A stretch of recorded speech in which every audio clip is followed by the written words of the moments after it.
Welcome to the Going Green podcast. Today we're going to have a look at solar panels again, but this time we're going to have a look at solar panels in 2022.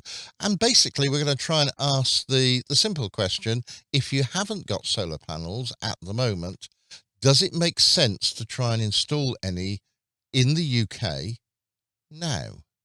There are certainly loads of companies willing to sort of sell you solar panels, but does it actually make sense to try and install them? The UK is not great for sort of solar, really, but against that, the costs of gas and electricity have risen quite a lot, and they're due to go up an awful lot more, we're told, in about October. So will it make a difference? So let's have a look at this idea.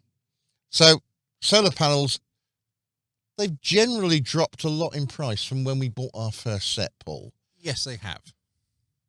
And well, the reason that's happened is mainly because China's been producing them at a lower cost than anybody else. And so they've basically driven out the competition. So, yeah, so obviously one of the things is now, they're so cheap, then they're worth it in relation to installing. So don't worry about the panel cost.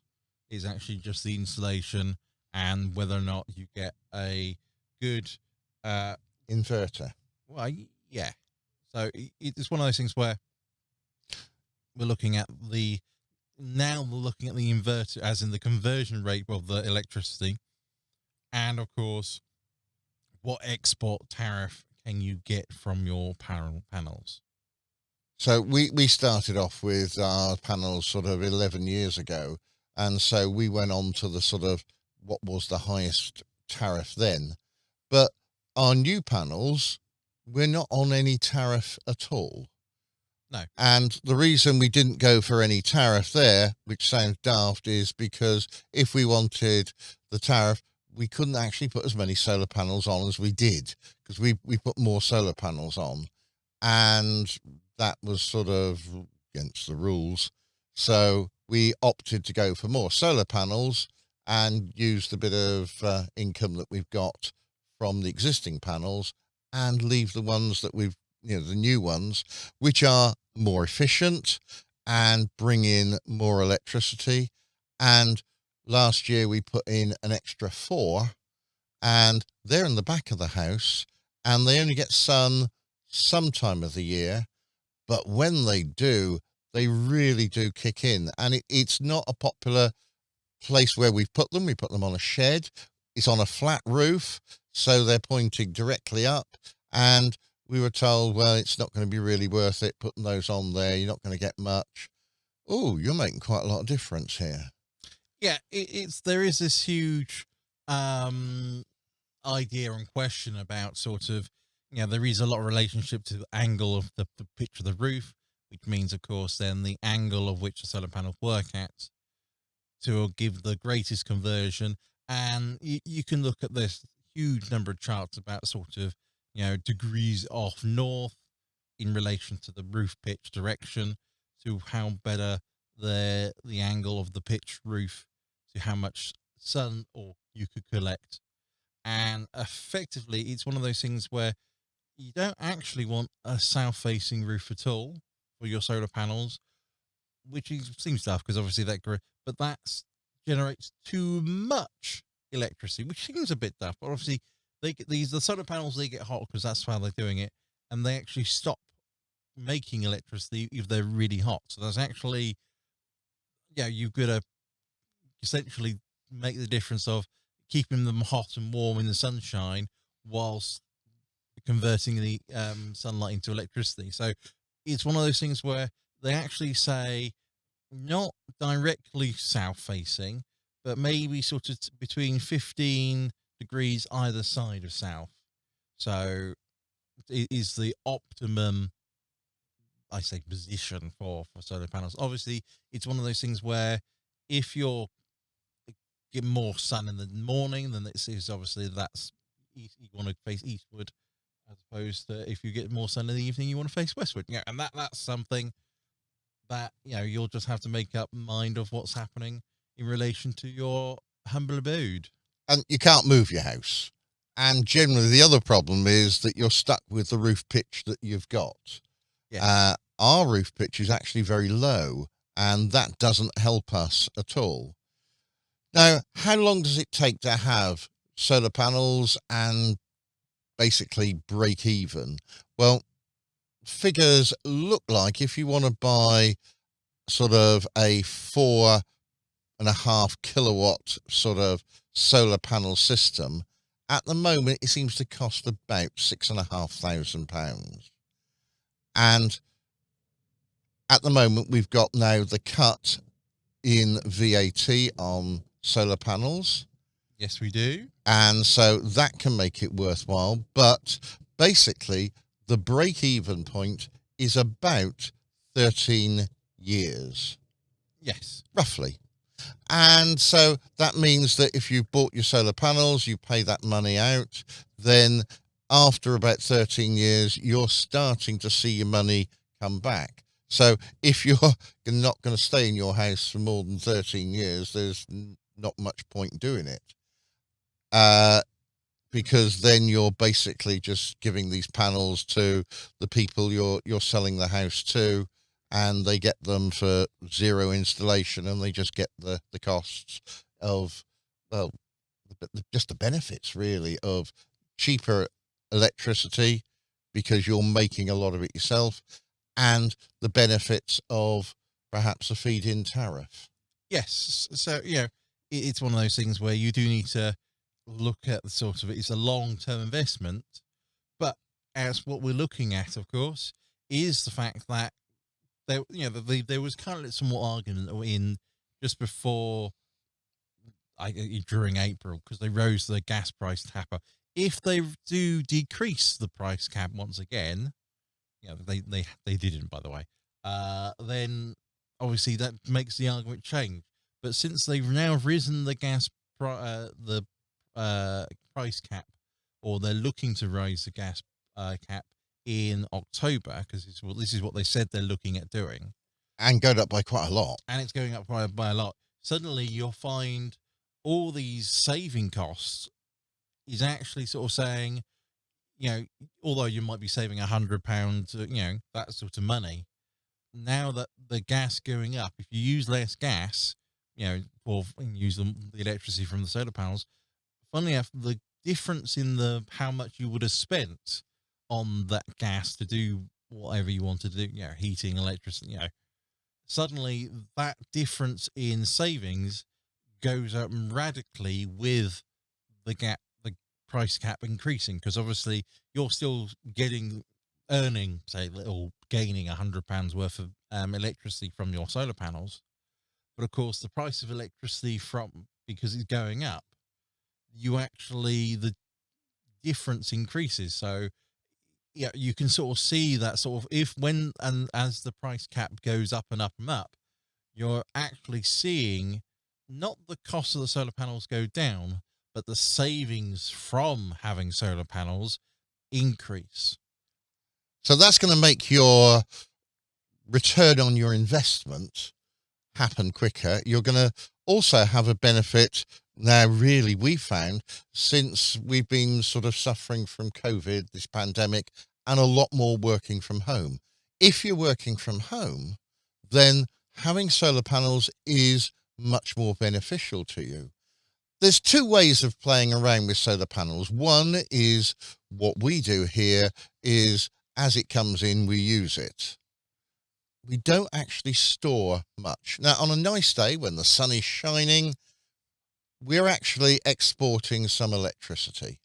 Now, what we could do is we could buy some batteries, and those batteries could store that electricity, the extra that we're not using, and then we could use that perhaps sort of at night. But yeah, there's this big but. And the but is, how much do batteries cost? And then, as well as how much do the batteries cost, then we've got another problem with those is, how long do they last? Or even more precisely, how long do they take to charge? As in, because obviously to use a battery, you like a mobile phone, you plug it in, you charge it up, and then you drain it. You don't sort of, you plumbed in 1 kilowatt hour of it, and then you extract 1 kilowatt hour. That's not quite how they work like that. Um, but anyway, it's the idea that sort of these things don't last because of how long the battery life cycle is. And the answer is, and then you're talking about it's expensive to replace them. So if it's going to cost you, well, let's say £2,000 for a 3 kilowatt battery, 3 kilowatt hour battery, then it's going to last 10 years. Then you got another £2,000 to spend on a battery. One presumes if the price hasn't gone up, it probably will have, so it'll probably cost you even more in those days in the future. And are you going to make in 10 years £2,000 worth of extra savings on having those batteries? The answer is just about, but not really. The answer is yeah. It's not enough of a difference to actually make a difference, if that makes any sense. You're saving pennies on the pound as opposed to pounds on. Yeah. But what you can do, of course, with the batteries is you can charge them at night. And I know the sun isn't shining, yes, but what you do is you buy cheaper electricity overnight so you can charge your battery at the cheaper times and from the grid, and then you can use that to power the house basically during more expensive hours. And of course, when the solar panels aren't necessarily working because of British summers, like yesterday when we had to have the lights on during the day, and it was absolutely piddling down with rain. Yeah, I know. It's welcome to British summer. But yeah, so the idea of these batteries, they're not, I wouldn't say not worth it. They're just not economical at the moment. They're coming down in price. They're getting more efficient. They're getting better, and they'll probably be better in the next 5 to 10 years. And that's the point of when one should look at investing in those things. But at the moment, it's just not they're not economical. As in, you cannot cut even on them. Your break even point's quite long, is it, on these? Yeah. So what about cars? We're moving a lot into these new electric vehicles, EVs, and so you're going to have to charge that. If you can charge that off your solar, brilliant, because you're basically fueling your car for nothing. Mm-hmm. Or you can use these batteries to charge the car. So you charge the batteries overnight, or you can charge your car perhaps overnight. And if you need to top up the car, then you can charge it from those batteries during the day if it's not a good day for solar. So maybe that's going to make a difference. What I'm looking at is, with the whole idea of solar panels, is it's going to actually, basically, we are using more and more and more electricity. Yes, it's one of those things where we are increasing our consumption heavily, and that's everything, from whether you consumption gas, electricity, because you think how many mobile devices you're running around with, and they require power. It is one of these things where it's not that sort of, we're not powering now, we're still not, we're trying to work out how to power the future. And one of those ways is, of course, knowing that things are going to be, you're going to get more stuff, you're going to have more things that require electricity to power. Is it worth having this free source of electricity to power everything? Because then you can say, right, as you say with your car, you've managed to charge your car for free. You can't say that about any petrol car, can you, at the moment? Well, especially at the moment. But that's the point we're trying to say, is that having solar panels, putting in the investment, and technically then, yes, investing into a electric vehicle, that's beside the point. But you're finding that your investments suddenly, basically means you're not spending money on fuel. You're not spending money on this, that, and the other. And at the minute, that's what's costing a lot of money at the moment. So you see, is it worth it? And economically, at the moment, the answer is yes. And that's purely down to how much gas is costing at the moment. And of course, the price of gas is actually going to is directly affecting the cost of electricity, because in the UK, up to about 50% of our electricity is generated by burning gas. So we've got this problem. We've got this idea that we're going to be using more and more electricity. Today is more or less the celebration of our Queen's Platinum Jubilee. If you go back to when she was coronated, to the days when people had houses with electricity, it would be absolutely frightening how little electricity they used. And in those years, we've seen an absolute explosion in the amount of electricity. Well, not just since then, since, well, you've been born, Paul. Well, yes, it's, the iron lithium battery, this little tiny cell that's capable of storing, have a high energy density, as in it can have lots of, is enabling us to do lots of clever things. It's like the idea of, essentially you can power your smartphone. How long can you power your smartphone? You can power your smartphone all day. Or more. Or more, depending on usage. But previously, you remember how often you had to change batteries, or more precisely, you just put a new battery in and then you had to throw it away because it was used. Whereas the iron lithium is this renewable or reusable source of energy storage. And so we're not spending money on replacing batteries because we've got these essentially rechargeables. And that's allowing basically just the cost of the electricity. We use here quite a lot of rechargeable batteries. It's worth it because they do cost more, but by the time you've used them 20, 30, 50,000 times, which is about their life cycle, then you really are finding that the batteries are very much cheaper to use. They're a much cheaper source of electricity as a rechargeable battery per unit, rather than buying sort of throwaway alkaline batteries. So they make sense. So more and more electricity usage suggests that solar panels, the break-even point, is going to become less and less.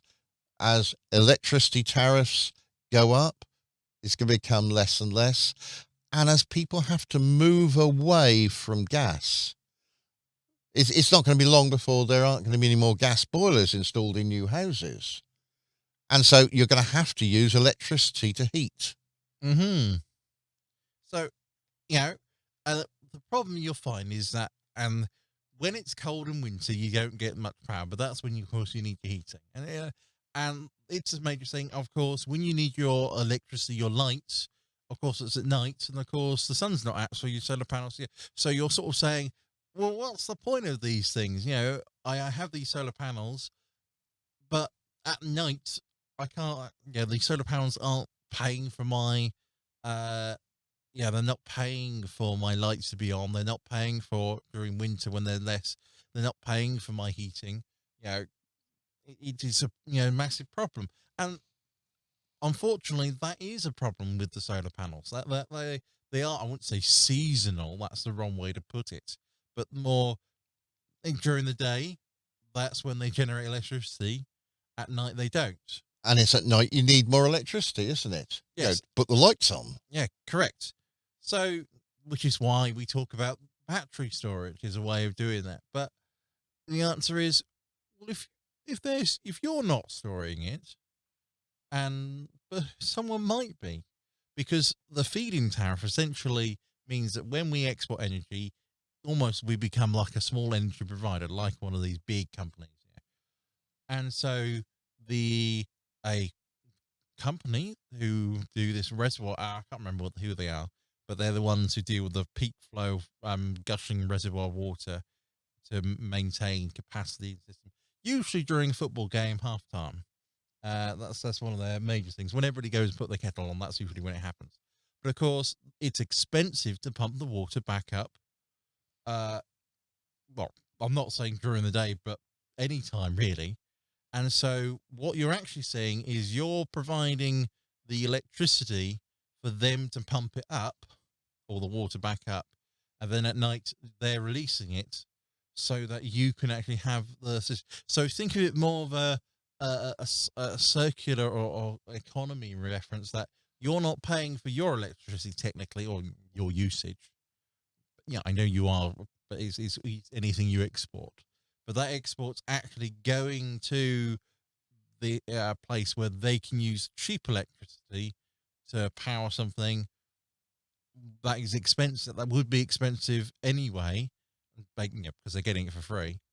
They're then allowing that system to provide electricity later down the line when we need it. So, you look at it and go, is it really a bad or a problem that you're using, or you're exporting electricity when you're not using it, and you're recovering that savings when you're actually using electricity, or during at night when you're not actually gaining any electricity from? So yeah, uh, what else is there really to say beyond that sort of, the government has been working on these things. The gas regulator or the energy regulator has been working on finding the cost benefit, saying that these people are generating electricity. We need to make it worthwhile. That's the wrong way to put it. But where can the savings happen? Something's expensive. Well, if all these people are selling cheap electricity, they can make the daytime electricity cheaper, which of course allows then for the nighttime electricity to be even cheaper, which of course is a savings in regards to you're not paying out that money. I don't think cheap is going to be the thing. I think actually, I think you have to use the words less expensive, because we're going to see it, basically skyrocket. Yeah. I want to ask another little question though about not solar voltaics, but just generally solar panels, because on our roof we've also got solar panels, but these are solar water panels, and these work really well, and these have a much faster return on investment. So we put some solar water, and this means that they heat up basically our hot water. And during the months of sort of March to October in the UK, we find that we barely use any gas. I like looking at my gas bill, or I have, during the summer, because it's sort of come down to sort of the standing charge is the largest part of the bill, and sort of makes good sense. So on a good day, we make, well, way too much hot water. However, during the winter, we don't. And during the winter, all we actually do with these panels is it takes in water at sort of, well, nearly freezing if it's in the UK, and it heats it up to probably about 15 to 20 Celsius. Yeah, I was going to say 10 to 20 degrees, so 15's average. And that then means that when our boiler kicks in, instead of heating water from, let's say, 5 Celsius up to 60, it's going to heat it from 15, 20 to 60. And that's going to save us money anyway. Yes, it is. That is one of the major things about it, is the fact that, if you're a little bit of heat in something, reduces how much effort or heat is required to heat it further up. And there are two different systems of these solar hot water systems. You've got the evacuator tubes, which of course is what we've got, but you basically got more fixed plate ones, where basically they're more of a traditional heater per surface, like a solar panel, and there's water underneath, and that just gets hot. There are two systems. One looks nice and tubular, and the other looks like a grey box.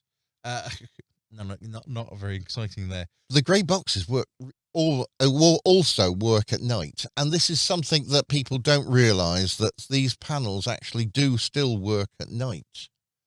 If it's warm, it's still bringing in some extra heat, and that can help. Yeah, it's one of those things where not having to heat anything up saves money. You can't. There's not really anything you can really say or do. It works. It works. There is this save money. There is investment required, yes, but the whatever the cost when you the what feedback costs of it. I've lost me words. Oh dear. Do you want me to take over then? Yeah, sure. Right. Okay. So solar hot water, that's going to work.